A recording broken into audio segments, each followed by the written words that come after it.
All right, so for question 1, if a line tangent to the graph of the function f at point 1 comma 6, that means we have a function f. I don't know what it looks like, but at x equals to 1, y equals to 6, right? At 1 comma 6, there is a tangent line that goes through it like so, right? It goes through it like so. And that same tangent line, if you were to follow it, also passes through another point of -1 comma -4. They're asking us to find the derivative, right, of f of x evaluated at 1. They want the derivative of f of x evaluated at 1. That's what that symbol means, by the way, f prime of 1. And I'm hoping you guys remember, if you're asked to find the derivative of a function evaluated at a point, all you're finding is the slope of the tangent line at that point, right? F prime of 1, in layman's terms, just using words, this is the, right, calculate the slope of the tangent line at x equals to 1, which works out for us because they worded it perfectly where this tangent line actually touches at x equals to 1, doesn't it? So it's that same tangent line. We just need to calculate the slope of that said tangent line, and they gave us this point and this point right here. Why is my highlighter still doing this? Hello? Do you guys see this? It's like tripping on me. I don't know. Anyways, so we just need to calculate the slope, right, of this tangent line, and this tangent line has 2 points. What's the slope? Use the slope formula. We don't need to actually do any derivatives because there's no function for us to take the derivative of, but that's how this is all connected, right? So the slope of that said tangent line is just equal to 6 minus -4 divided by 1 minus -1. How did I get those values? Just picture this as my x2, my y2. Picture this as my x1 and my y1, right? Because that's all they have for us, right? And that's the connection I want you guys to make, that if they're asking for the derivative evaluated at 1, they're just asking for the slope of the tangent line at 1. And we have that. We have this. We have the idea that this is a tangent line and it's passing through this other point. Right there. The tangent line goes through this point and this point. Anyways, you end up with 6 plus 4 over 2, which is 10 divided by 2. Your answer is 5. Good job. Most of you guys were able to get that in the polls. Let me go back and double check. Yeah. Out of the 16 people who voted, 11 of you guys got it. And that's awesome. That's awesome. All right. Question number 2 is asking you to find the y double prime, right? Y double prime. We briefly talked about it, how to read that, but y double prime just means you take the derivative twice, right? That's all that is.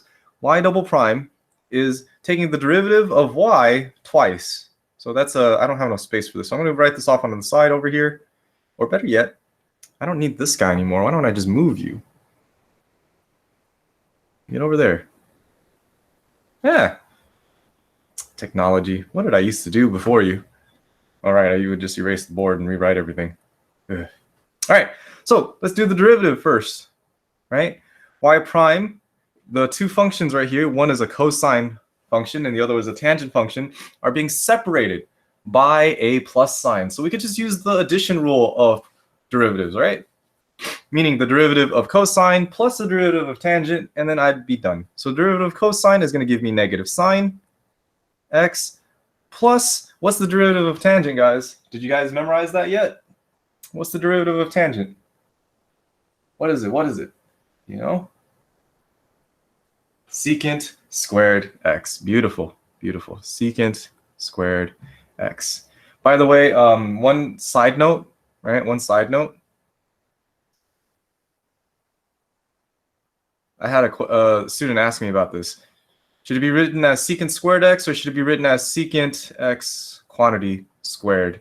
And both are the same. These are the same exact things for these trig functions. Same thing with sine squared, cosine squared. I think we had this conversation before, but just a heads up again. If you see something written this way, if you see something written this way, they are the same with each other. They are not to be confused with, by the way, with secant x squared, right? That's not the same as that. So just understand that that squared is for the square of the entire secant function, not the x function that's inside it. Okay? All right, that's the first derivative. Second derivative. Second derivative. Oof. Y double prime is going to equal to, now this is where it gets tricky. Okay, this is where it gets tricky. Derivative of sine x is going to be cosine x, so I have negative cosine x. So I need to know my answer should have a negative cosine x involved. So C is out of there, E is out of there, and B is out of there. So it's either going to be D or it's going to be A. And this is the part that you got to be careful. To take the second derivative here, you need to rewrite this. This is secant x times secant x. And you need to now use the product rule on this, right? You need to use the product rule on this. So derivative of the first, derivative of secant x is secant x tangent x, I believe, right? Times the second, which is secant x, plus derivative of the second, which is again secant x tangent x, times the derivative of the second times the first, which is another secant x. So you end up with y double prime is equal to negative cosine x. Combine like terms, secant x and secant x can combine together to make secant squared x. So I have secant squared x tangent x plus, that happens again over here, secant x and secant x becomes secant squared x tangent x. And take a look at this, guys. There's two of them. There's one, there's two, and they're like terms, and I can combine them together. So y double prime in this case is equal to negative cosine x plus 2 times secant squared x tangent x. And that's your answer right there, which is going to match up with A. Matches up with A. So that takes a little bit more work. I hope you guys can see that okay. All right. First derivative wasn't too bad. Second derivative required me to split that secant squared into two parts and use, right, the product rule. Right? Don't forget the product rule, guys. Those rules do come in handy. That's right. Especially if it's something that you can't just just take the derivative of that straightforward. You're like, what the heck is the derivative of secant squared? We don't know. Well, yeah, just split it up and write it as something that you can work with. The product rule is something that you should be comfortable with now. And if not, we'll keep working at it until you are. Let's double check what we have as the polls for the answers there for question 2. And we do have majority at A. Awesome job, guys. Awesome job. All right, let's go to question 3. Majority of you guys for question 3 went with option D. I have no way of doing this in my head other than just writing it out. So let's go ahead and work this problem out and take a look at what we get. Hopefully you guys saw this is a quotient rule, right? I have a function on top of another function, right? They're being divided by each other there, so that is the quotient rule. I'm going to work this one down here a little bit. Let me know, by the way, if you guys need me to zoom out or slow down so you guys can copy stuff down. But again, remember, all these notes are online, right? On the OneNote link that I have on your daily agenda. So let's go ahead and take a look here. Y prime is going to be low d high minus high d low. So define your low function, define your high function, and say the shortcut with me. Low is the bottom function, so it's 2x plus 3. D high is the derivative of the high. Derivative of 3x plus 2 is just 3. Minus high, D low. Derivative of the low is in this case just 2. All over low, which is 2x plus 3 squared. Look at the answer options that you have, right? Notice that you do not have to FOIL out the denominator. I do not need to multiply out 2x plus 3 twice. They leave it like that. So all I really need to simplify is the numerator, and they're showing us that it actually simplifies to something. So let's take a look. So distributing this 3, I get 6x plus 9 minus, be careful with this minus distributes to both of these guys, right? So it's going to be minus 3x times 2, which is going to be 6x minus 4. That minus sign distributes to both. Please be careful with that. It doesn't just distribute to one, it distributes to both. The 6x's cancel out. I have 9 minus 4. This leaves me with 5 over 2x plus 3 squared, which is what the majority of you guys got. So awesome job, guys. Awesome job. I think you guys are hopefully feeling confident with your skills. That's a good sign. With your test coming up on Thursday. That being said, you got to make sure that you finished all of your homework from chapter 2 and that you have, oh yeah, done the curve, right? Finish with your curve assignments. And if you don't know where that is, it's all on your Canvas page, okay? Except for your Delta Math stuff. Your Delta Math stuff, go to Delta Math and do it. All of this, shoot, I forgot to type it in here, but I'll set that up. So last week on Friday or Thursday, you guys had the Unit 2 review, which is this one right here. The other one is the Delta Math, and both of these affect your curve. So what numbers do you have to do for this one? Oh, just all of it. Okay, yeah, so get this all done, right? It's only 14 questions, guys. It's not that bad. And then the Delta Math is about, what is the Delta Math like? If you get them right, there's only like, I don't know, 15 of them or so. Actually, I can check right here. If the Delta Math only has about 2, 4, 6, 8, 10, 17 problems. 17 problems on there, 14 problems on here. Well worth your investment, right? Well worth your investment to get the curve on your test. Okay. So yeah, work through that and work through the Delta Math. Today, I just want to do some more practice problems. I'm going to open up a pair deck, and it's going to be student-paced, meaning you guys, if you feel like I'm going too slow, you can go ahead and jump on to the next problems. These are more practice problems that I pulled out of the book because it looks fairly similar to your test problems. So I thought this would be a nice time for you guys to try these problems and see how you do with just these practice problems, and I'll have the answers for these as I go. Okay, so I'm going to have the student pace. I'm going to give you the link, and you don't have to follow along with me. You can go ahead and do this ahead of me and then check your answers. But what I want, though, is you giving me your work. If you're doing this on your own, I still want it posted in the pair deck if you could. It's my way of assigning you guys participation points for the day when you guys do this. So here's the pair deck right there. Let me go ahead and bring this over here, and then we're going to go over them one by one as a class together. But again, you don't need to follow me. It is student paced. You can go at your own pace if you want.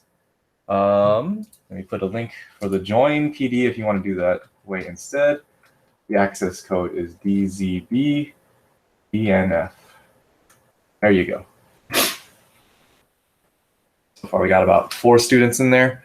But yeah, we're going to go ahead and take a look at this here. Give me a second here. Let me move some stuff around here.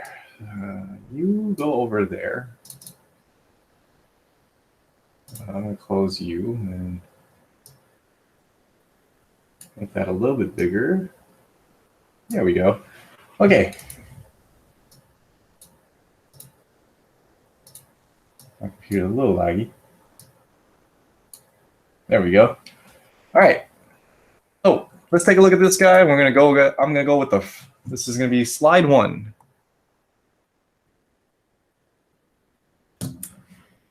If at any point, by the way, while I'm working through this, if you want to ask a question, please type it into the chat. And then it doesn't have to pertain to this particular question. If you want,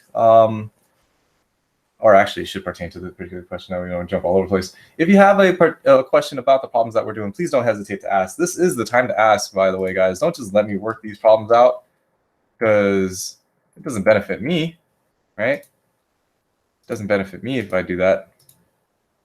Oh my.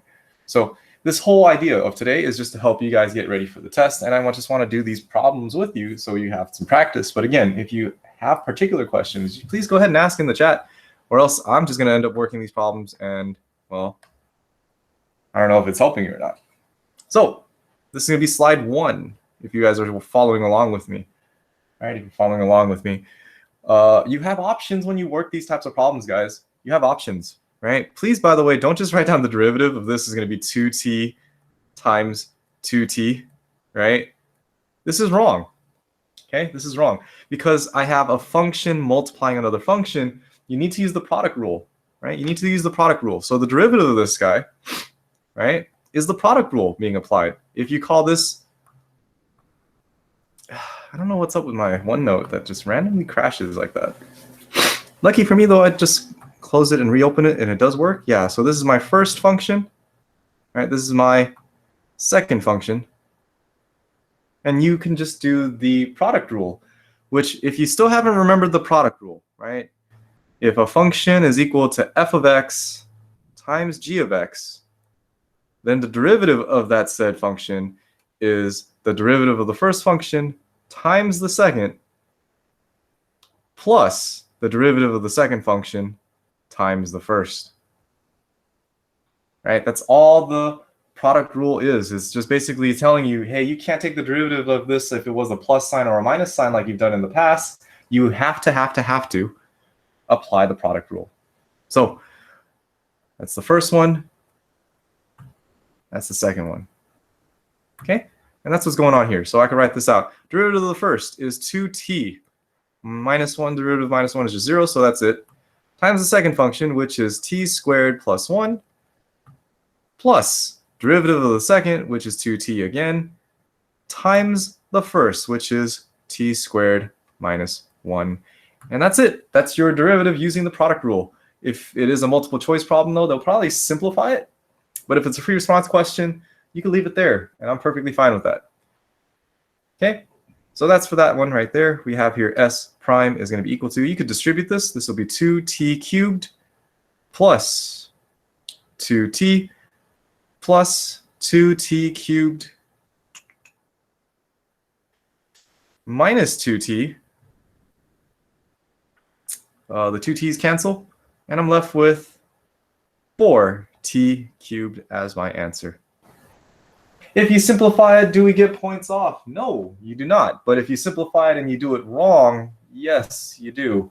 So that's why I stress the point that if you are on a free response question, unless you need to simplify it, this is the urge that you need to fight.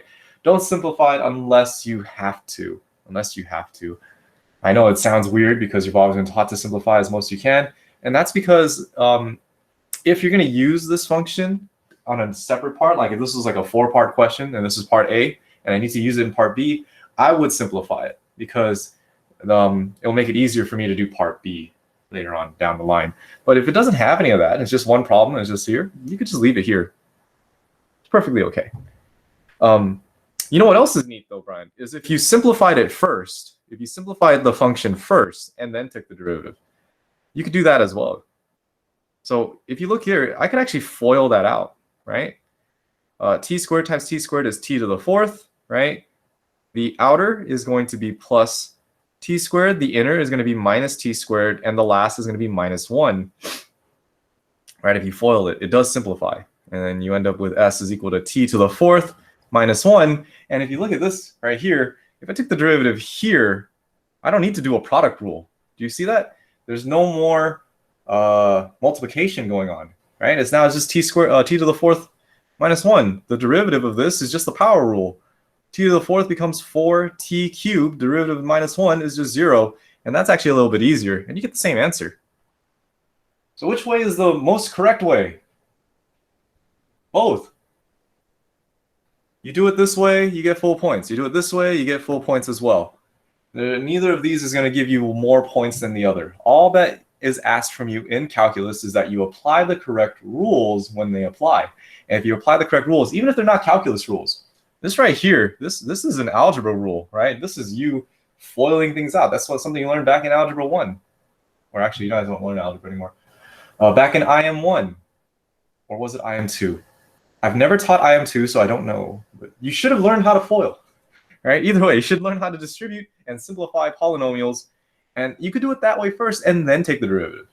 If you don't remember how to do that and you learned from my class the product rule of a derivative, you can do it that way as well. It's up to you which one you prefer. Okay? It's up to you which one you prefer. So looking at that, you guys should be done with the first slide. If you're not done with that, you can follow, just write down what I have into the first slide. So I have a recording of you doing the work of this. Okay, so the first slide, we have the answer. Oh my goodness, Gracie. That is beautiful, like typing color and handwriting color. I appreciate it. Calvin's got the thumbs up. That's a nice drawing of a thumb. I am impressed by that because most people who draw thumbs up only draw it with 3 fingers. You got all 4 fingers on there. Can you send the pear deck? Of course. Of course. Let me put the link for the pear deck. Oh, Double checking my attendance. Oscar, you were missing earlier, but I do have you here. So awesome. My attendance program is working and it has you checked off. And I had Cheyenne C missing earlier as well, but it looks like you're here now. It says it has you here, and I do see your icon. So you are here. Awesome. So everybody's here. Woo. All right. So yeah, we're just working through the pair deck right now. It is set to student pace. For those of you who came in late, it is set to student pace, meaning you don't have to wait for me to go through all these problems. You can do them on your own.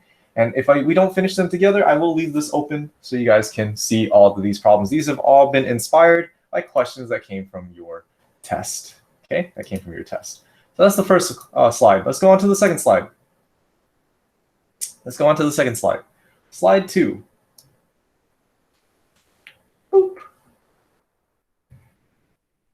Again, by the way, if you need to, these notes will be online on OneNote if you are having trouble following along.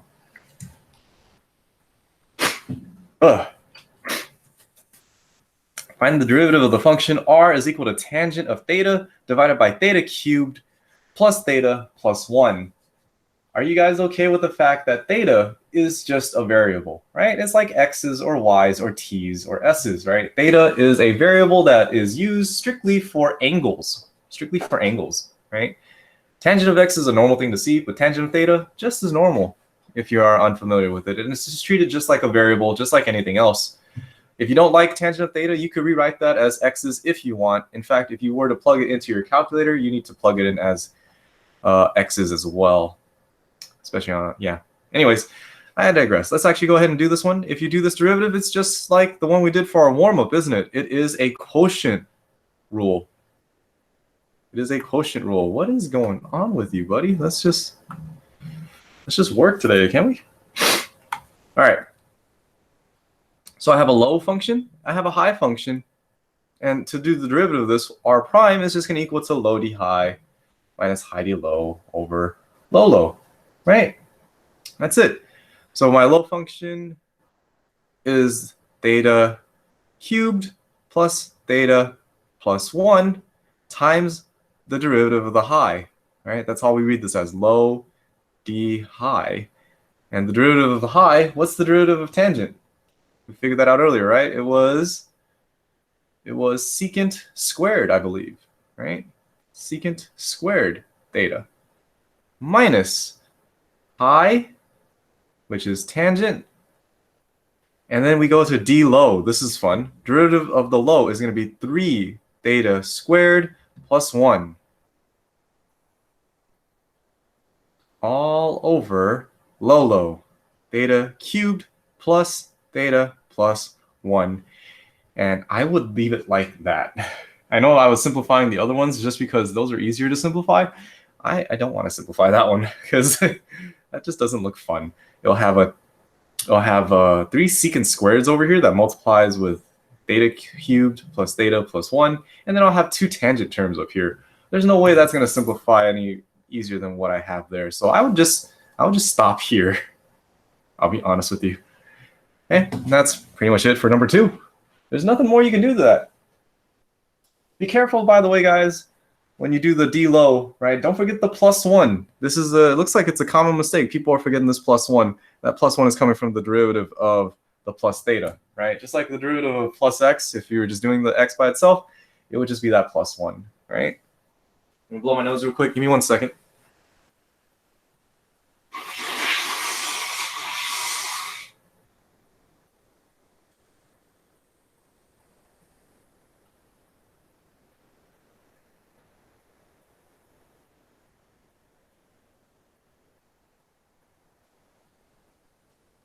All right, excuse me. Whew. Oh. All right. Whew. Okay, that was slide 2. How are we doing? Let me look at some answers that we have in here in slide 2 so far. If you're following along, you should have the answer that I have exactly. If you already moved on, I can see what the answers that you had left behind for me. Right? Jocelyn, that is a very impressive pumpkin. Let's see here. Gracie, good. Angela, looking good. Dan's writing it out. Shirley's writing out the word quotient rule. That is awesome. You're writing out the word theta. That's perfectly fine. Be careful though, it's not theta squared right there, right? It is theta plus 1. So theta cubed plus theta plus 1. Good job, good job. Okay. Hopefully that helped. Oh, yeah. Frankie, awesome job, by the way. You just switch it out with the, instead of the theta, you just switch it out with x. That actually works too. If you're ever uncomfortable with the variable that's there, you can switch it out with another variable that's not being used if you want, right? If you instead rewrote this function, my highlighter is bugging out on me here. If you switch out the function with r, instead of writing it as theta, and write it as tangent of x over x cubed plus x plus 1, that doesn't make the problem wrong. The rules apply just like normal, and then it may be easier for you to deal with if you're not writing out thetas if you want. All right, that is allowed, by the way. You are allowed to switch out variables. You can actually, I don't know why they do this, but in IM1 through all the way through like pre-calc, they always teach you to deal with x's and y's. Which is nice, you know, it's consistent, but ideally you should be comfortable with switching out those x's and y's with pretty much any variables that you want, right? You could technically do this with a bunch of stars and moons, and it would be the same rules. It's just harder to draw out stars and moons, I guess. Anyways, I digress. Let's move on to slide 3.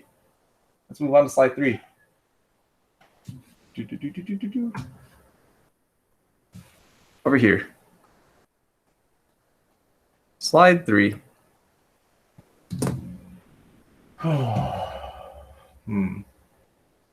I share this page? I don't know how to share this. It looks like open projector, new tab. There we go.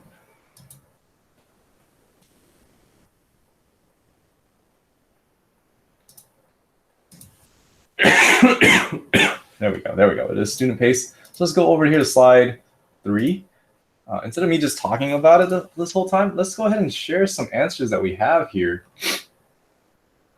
Let's just share some answers that we have over here. I'm going to star a couple here, and let's see how they did it.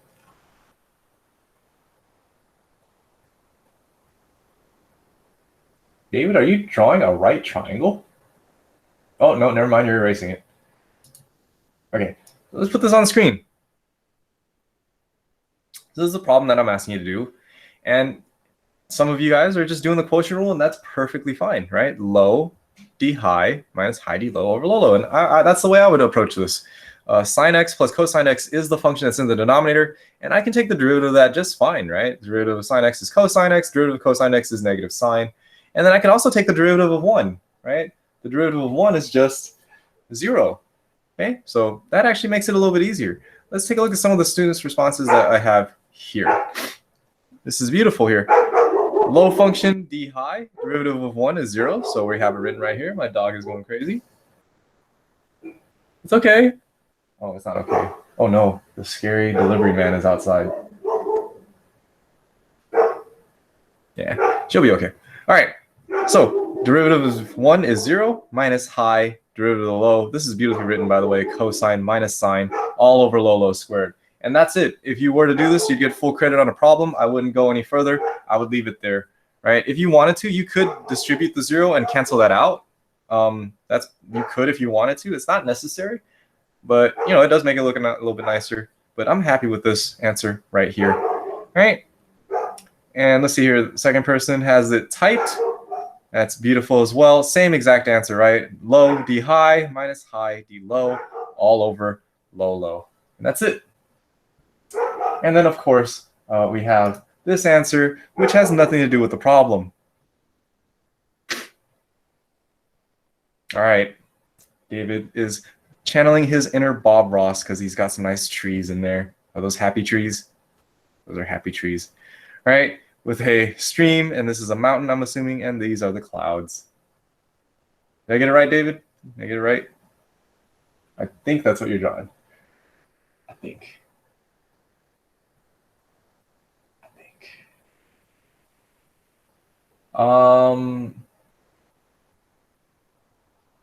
looking good so far. David's not answering me. I think he's too focused on his drawing. Be careful with some common mistakes. It looks like we might have a common mistake here. Again, it might happen while you're simplifying. It could happen while you simplify. Didn't mean to see that.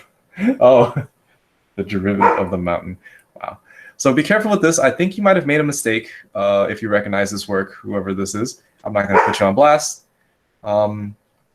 Actually, I don't know. I haven't simplified it myself, but if you distribute this minus sign, this does become a negative cosine and a positive sign. So that looks right. Negative cosine and a positive sign. Your numerator is correct. But be careful with this 1 plus sine of 2x. The low is just going to be sine x plus cosine x squared. And if you FOIL that out, oh, I see what you did. Okay, I see what you did. You FOILed it out. You got sine squared. Be careful. That 2 should be in front of the sine, not inside, I believe. Not inside. So I guess we could go further into it if you want to start simplifying this stuff out. So I'm going to take your answers that I have here, and then we can talk about the simplifying it out part. So we have here sine x, right, plus cosine x. But this, of course, is multiplying by 0. So low d high minus high d low. D low would be, of course, cosine x minus sine x. And, of course, this is all over low, which is sine x plus cosine x squared. Give me 1 second. I'll be right back. She's actually barking a lot more words earlier.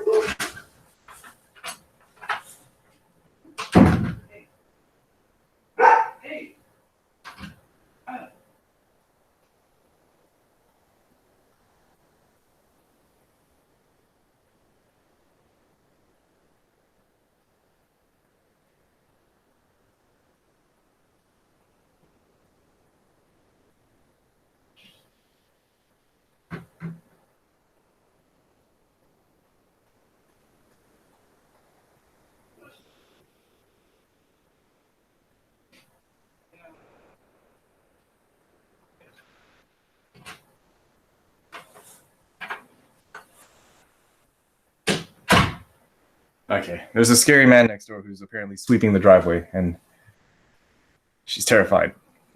I think she's okay now. All right, so back to what I was saying, right? You could leave a light here, and you're good to go. But like I said, if you really want to simplify, make sure you don't make a mistake while you're simplifying, because if you do make a mistake while you're simplifying, you will lose a point. Not from my test. I mean, you will from my test, but especially from the AP exam if you're on a free response question. That goes away. Right, distribute that minus sign up at the top over here. This becomes minus cosine. This becomes positive sine. So I could write it in the top. There's sine x minus cosine x. Now be careful with the denominator here. If you want to FOIL this out, you can. Again, you don't have to. But if you FOIL this out, right, make sure you FOIL it out correctly. This is sine x plus cosine x squared, which means you write it twice. Sine x plus cosine x, which will give you sine squared x plus 2 times sine x cosine x plus cosine squared x. If you want to do this, you don't have to do this. Sine squared x plus cosine squared x is actually equal to 1. So you could rewrite this as sine x minus cosine x all over 1 plus 2 sine x cosine x. Okay, I just realized whoever is doing this problem, whoever simplified this problem, are you using a tool to help you? Because that is going to be detrimental to your answer.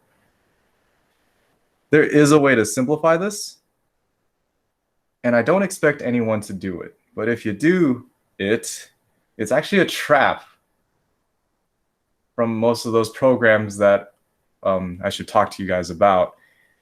If you ever use Photomath, Photomath does some weird stuff. And they're not wrong, but the work that Photomath does is pretty much something that will give you away if you're taking a test problem and you're writing down your answers. If you do that, you will get deducted points. because it's honestly unnecessary and it just shows that you're using a tool that's helping you out. So this right here, by the way, is a double angle formula. Actually, I don't even think it's a double angle formula. I would leave it there. Even I myself don't really care too much for simplifying it further than that, but I'm seeing this answer as one of the options. I don't know if it was something that they just wrote down by accident, but it is something that worries me a little bit, right? Worries me a little bit. So let me see here.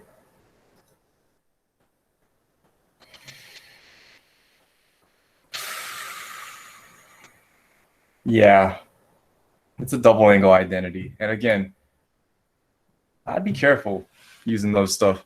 You come up across something like this, I would definitely take off a point. Unless you actually, there's no reason for you to do that. So be careful with that, okay? Be careful with that. That does simplify to sine 2x. But again, if you are not comfortable with this, which I know most of you are not, because most of you guys don't have, I shouldn't be saying it, but I don't think most of you guys do have those trig identities memorized, like the double angle and the half angles. So be careful with that. I'm just giving you that warning right now. If you are doing this on the test problem and I saw something like this occur, go from here to here, I'd be very, very suspicious of you. Okay? Just a heads up. Anyways, point being said, don't simplify it. Just get to the point where you apply the derivative rule that I'm asking for. All right, let's move on. Where are we at? Slide 4. Another quotient rule. I think you guys are okay with that. I'm going to go ahead and not answer this one. I'm just going to go ahead and share the answers that I have on screen. So let's go ahead and take a look if you guys need the answer. All right, let's go to slide 4. I'm going to go ahead and show a response that we see from this one. It's the same thing, right? Quotient rule again, low d high, derivative of sine is cosine, minus high d low, all over low low. And again, I would leave it there. I would leave it there. You can distribute and you can try to simplify it. I believe it does simplify in this case, but again, please be careful. Please be careful. And David, of course. David. How do you have time to draw these? Low D. Be careful, David. I think you messed up on your orders here. Yeah, I think you messed up on your orders here. I was too busy distracted by I didn't even call you out on the actual derivative itself. So for this problem, right, low is to be 1 plus cosine t or cosine x. By the way, don't switch off between the two. If you're going to switch it to x, keep it all x's. If you're going to keep t's, keep them all t's. Don't go between. This just makes it harsh. Good. That should be a 0. That 0 should be a 1 still because you're keeping the low function. So it should be 1 plus cosine t times the derivative of the top. This is where it's 0, right? This is where it'll be 0 because you're taking the derivative of the top. So low d high, this becomes 0 plus the derivative of sine, which is cosine t. Good. Minus high, no 0 there because it should just still be 1.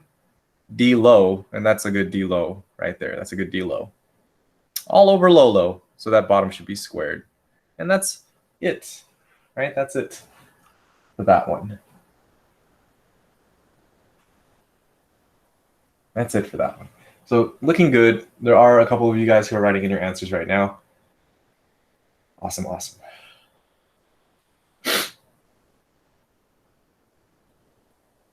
All right.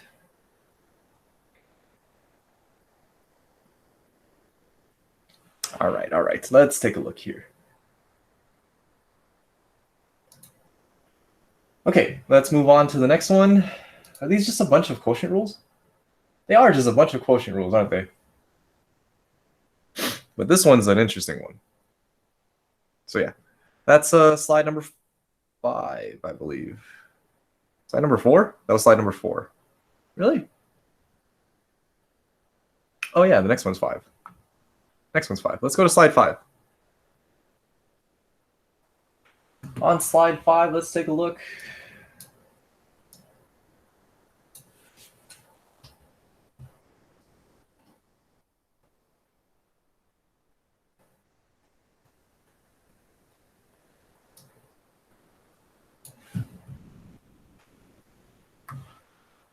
All right. Oh man, whenever I copy and paste, my whole OneNote just decides to go bonkers. All right, here we go. Let's take a look at this one. Again, you can go ahead and go through this using the quotient rule. Low D high minus high D low over low low. But when you do the D high part, make sure you understand that that is a product rule being applied there as well, right? Being applied there as well. You could do all that, by the way, right? You could do low and then D high, but the D high requires the product rule, which is derivative of the first times the second plus the derivative of the second, which is derivative of cotangent, I believe, is negative I think it's negative cosecant squared x times the first, right? That's that part. That's that whole first part right there. Minus high D low. And I'm going to stop. Actually, I'll just finish up the problem here. High D low all over low low. Actually, I'll just write it like that. And if you're doing a multiple choice problem, you're going to have a lot of annoyance simplifying this out, right? So if it's a free response question, I would double check it, making sure that you have the low right, you have the D high right. That's the biggest one. Did you take the derivative of the high function correctly using the product rule? And that's pretty much the main thing I would check off for. And if you go to here, I'd give you the full credit. If this is a free response question and you get to here, you get the full credit. For sine x, cosine x, you did the product rule? Yes. Sine x, cotangent x, you're right. Because I need to, right? You have to, if I'm taking the derivative of that high function, they're multiplying with each other, I have to do the product rule. So derivative of the first times the second plus the derivative of the second times the first. Does that help out, Max? Does that make sense? Yeah, you have to do the product rule, even if it's part of the quotient rule, which is allowed. You can do functions inside functions, right? In fact, you did that earlier when you take the derivative of like the quotient rule for, let's say, slide 2. You actually do the addition rule there, and when you do the derivative of the low function. And that's the same case here. And like I said, if you just get to here, you can leave it at that. Or if you are comfortable with your algebra skills, right, you can, or actually in this case, it's pre-calc skills, you can simplify these trig functions before you take the derivative, just like I told you to simplify your polynomials before you take the derivative. So for example, what I'm saying is, if you rewrite this as sine x over cosine x times cotangent, which you can do, by the way, because they're just all multiplying with each other, I can simplify this part. Did you know that sine x over cosine x is the same thing as tangent x times cotangent x? Crazy, right? It gets even crazier. You know why? Well, I don't know if you know why, but why is right here. But it gets even crazier because this cotangent is actually the same thing as 1 over tangent. And if you look at it like this, tangent times 1 over tangent, that means the y function is just equal to 1. Which means that if you were to simplify that derivative, you end up with y prime equals to 0.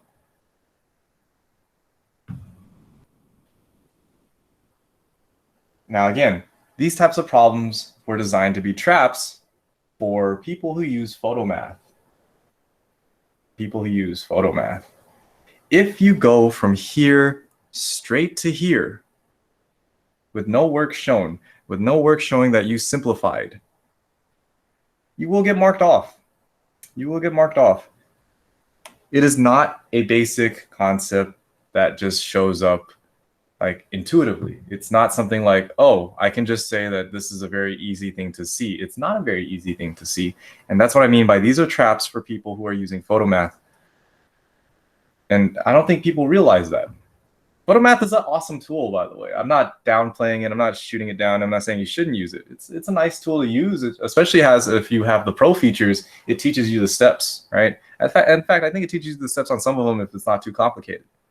But I'm just letting you know, right? Don't try to do it on the test, because if you just apply the product rule with the quotient rule, even though your answer is ugly, you'll get full credit for this.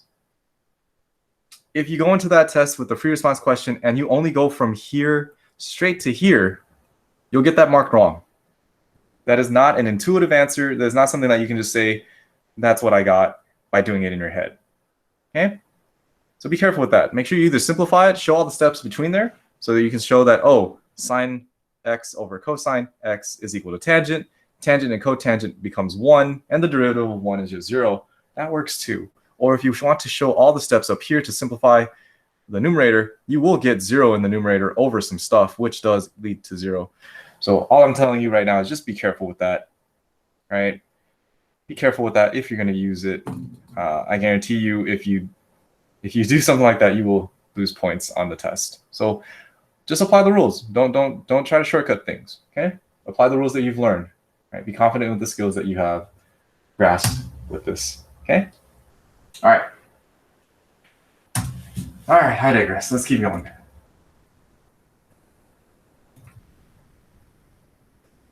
All right. Here we go. Let's see here. Looks like most of you guys were able to get the answer for slide 5, and you're paying attention with me. Some of you guys have moved on. Oh, one person's already on slide 9. One person's already on slide 9. Although it looks like that person skipped slide 8, because there's no answer for slide 8 or 7. All right, let's go to slide 6. This one's a new one. This one's a new one. Slide 6. Okay, on slide 6, it's asking you to find the slope of the curve at x equals to pi. This one's a tricky question because the curve that we're dealing with right here is secant x, right? Secant x, by the way, looks something like this, right? Secant x is, I believe, 1 over cosine. So it should look something like this.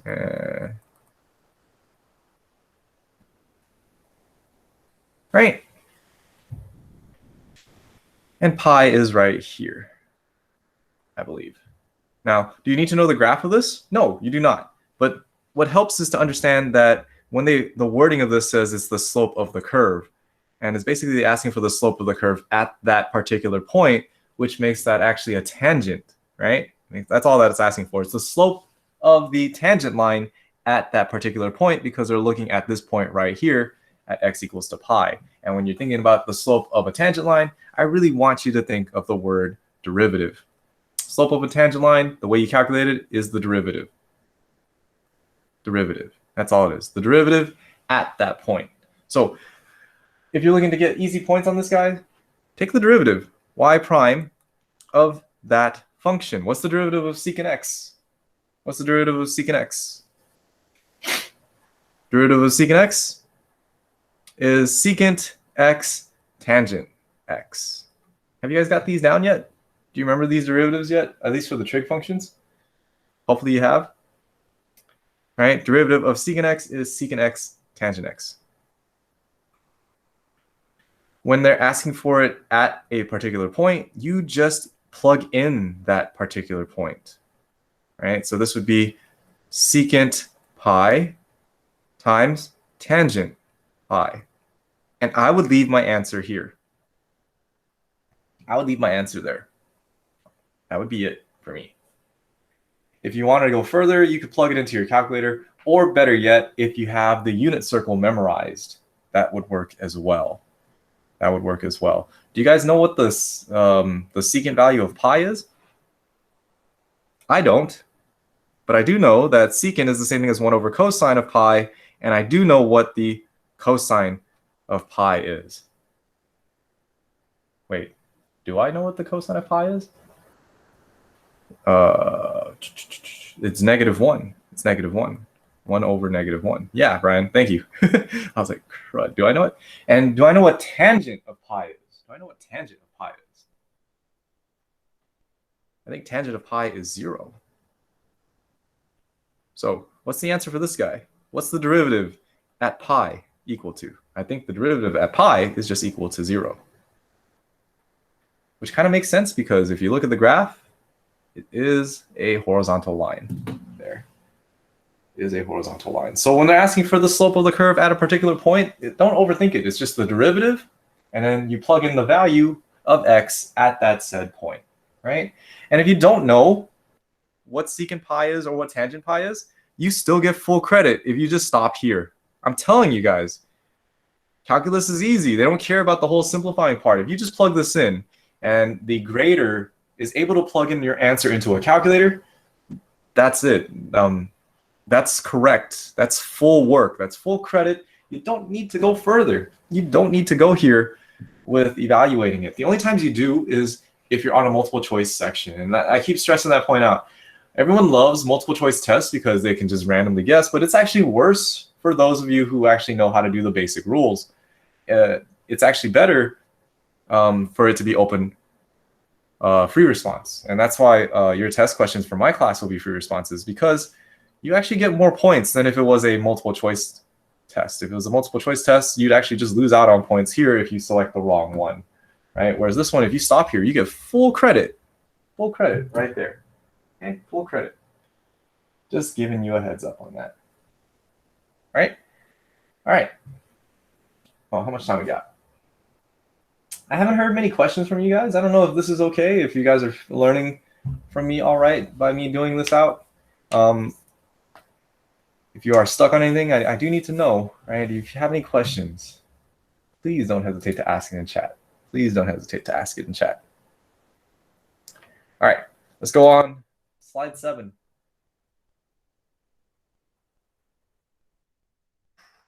Slide 7. Oh.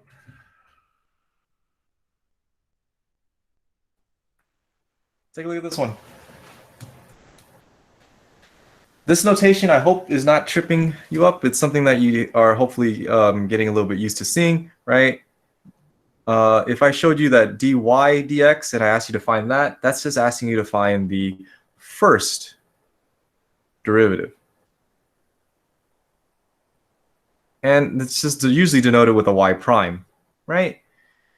If you have d2y dx squared, that's just asking you for the second derivative.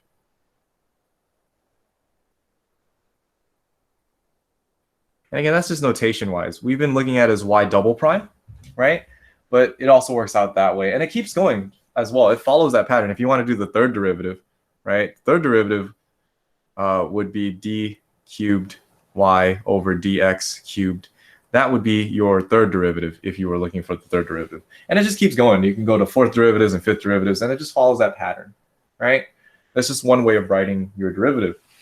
So this is asking for d2y dx2, which is the second derivative of y with respect to x. So we take the first derivative. What's the derivative of cosecant, guys? Y prime. What's the derivative of cosecant? You guys got to know it.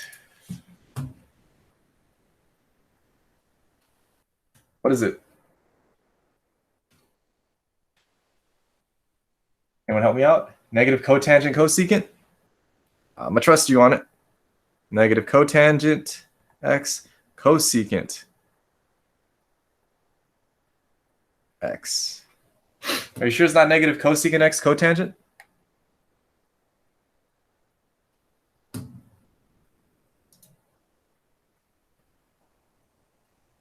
I mean, that works too, because, you know, it just switches with each other. But I swear I taught it to you guys as cosecant cotangent. Did I teach it to you, or did I teach it to you guys as cotangent cosecant? I'm going to write it the other way around, just because I think I'm more used to seeing the cosecant comes first. Is it wrong, by the way, if you write it the other way? Am I going to mark you wrong? Not really. But I think that way is easier to remember because it follows that one. But I leave that up to you. So that's the first derivative. You're not done.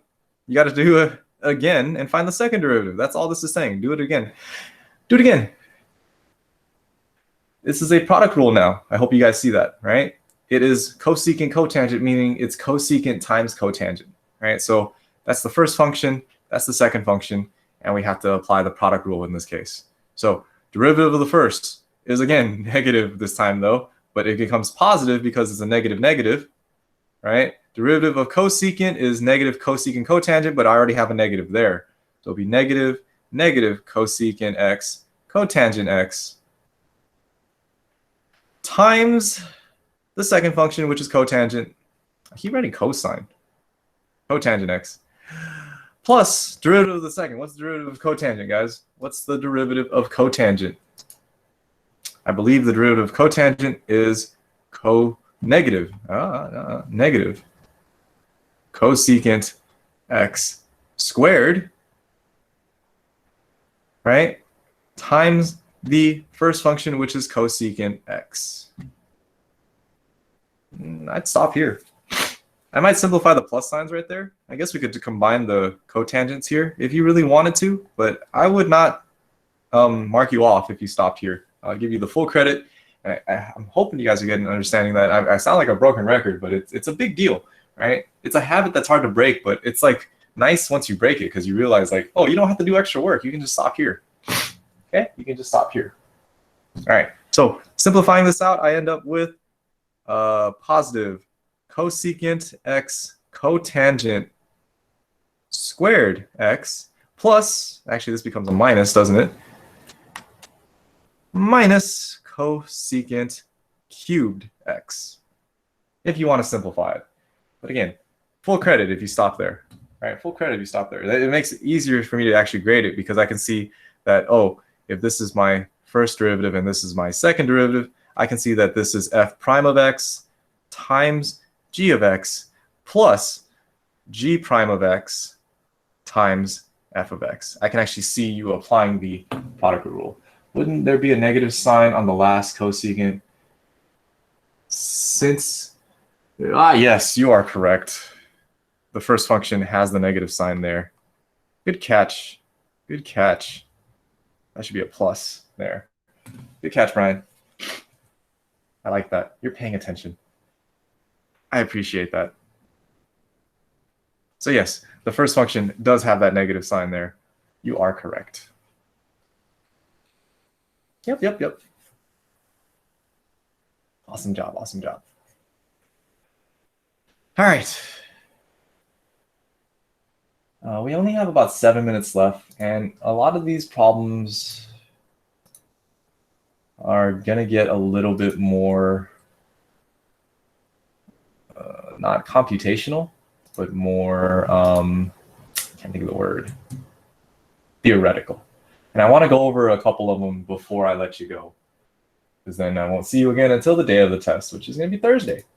So the next slide, right, is asking for you to figure out the tangent line and the normal line, right? So that means take the derivative, calculate the slope at that point, and then calculate the point, and then write an equation of a line.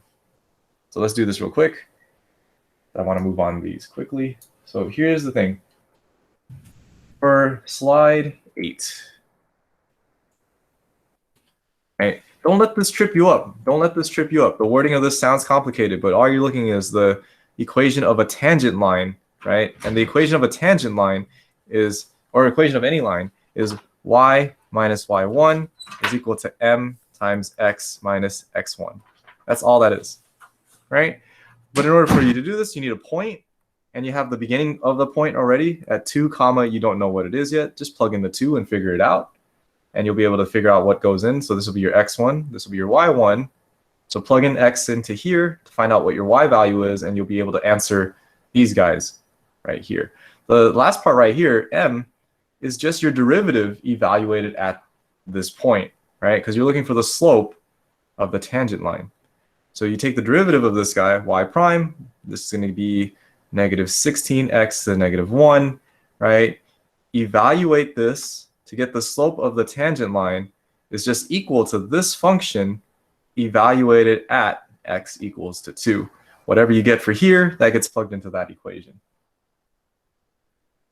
Dang it. I'm making multiple mistakes today, Monica. I'm making multiple mistakes. And you guys are catching them, and I appreciate that. That is awesome. But yeah, you're right. That should have been a negative 3 because I'm supposed to subtract 1, not add 1. Good catch. Good catch. All right. Anyways, that's that one. So your equation of a line would look something like this. It would be y minus whatever your y1 is equal to whatever you get here times x minus 2. I already have the 2 value there, but you need these guys right here.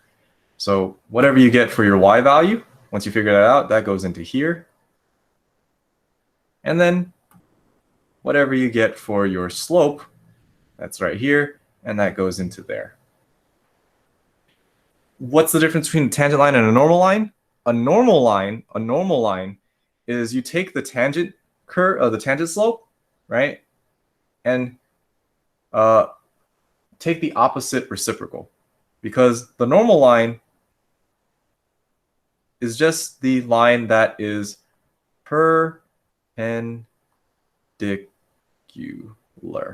That's all it is. So when you write the equation of a normal line, everything is pretty much the same.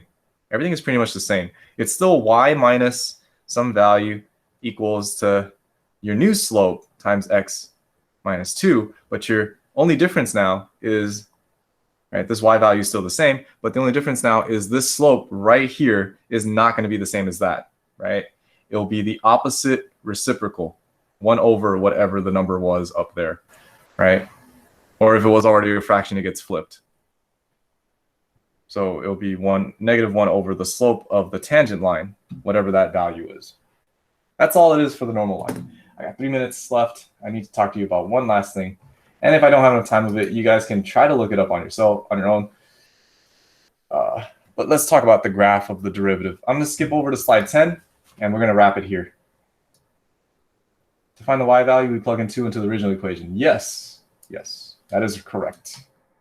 Thank you, Monica, for answering that. I don't know if I took too long there, but let's keep going here. So taking a look at something like this, right? Sketch the graph of the derivative. And this is something you need to practice, right? This is something you need to practice. So right here, it has, if you have to imagine the tangent line moving along this graph, and each of these tangent lines gets steeper and steeper, right? Meaning the derivative should be greater and greater value, right? It's becoming more and more steeper, becomes more and more positive. So the derivative there might actually look the same as the actual function itself. I think that's a possibility, right? And then over here, I have positive slopes, and then I have a 0 value there, and then it goes back to being positive slopes again. So I have a 0 value right here in the middle. So I'd say the derivative would probably be 0 right here, and then it's positive over here, but it's also positive over here, right? They're also positive values. So I think the derivative there would look something like that. And then over here, again, these are all positive slopes, but then they all start to flatten out to almost 0. So positive values, but then they all start to flatten out down to 0. And that right there would be my graph of my derivative, or my sketch of my derivative that I have there. I don't know if that's 100% accurate, but that's the best that I can do based off of what's given to me. And again, all I'm looking at are the tangent lines at just small little intervals here. So the tangent line here is positive, so I should have been a positive value. But it's getting less and less steep, so it's getting closer and closer to 0. Over here, same thing. These are all positive values. But right here, it's equal to 0, so they're actually getting less and less steep to right here, which is showing me that it gets closer and closer to 0. And then after that, each of these tangent lines are getting more and more positive, so they're getting more and more greater values as I go along and I get closer to that asymptote. Okay, and that's pretty much it, guys. I'm out of time, sadly. I will have office hours today from 1 to 2, and I will have office hours tomorrow from 1 to 2. If you have questions that I did not get to answer, please stop by to answer or ask those questions tomorrow. That's going to be it for me today. Hopefully that was somewhat helpful. And if not, again, stop by my office hours, okay? And that's it for me, guys. It is 10:37. I will see you guys on the test day if I don't see you guys before that, all right? Please stop by and ask questions if you do have any questions. Have a good rest of your day, guys. So long.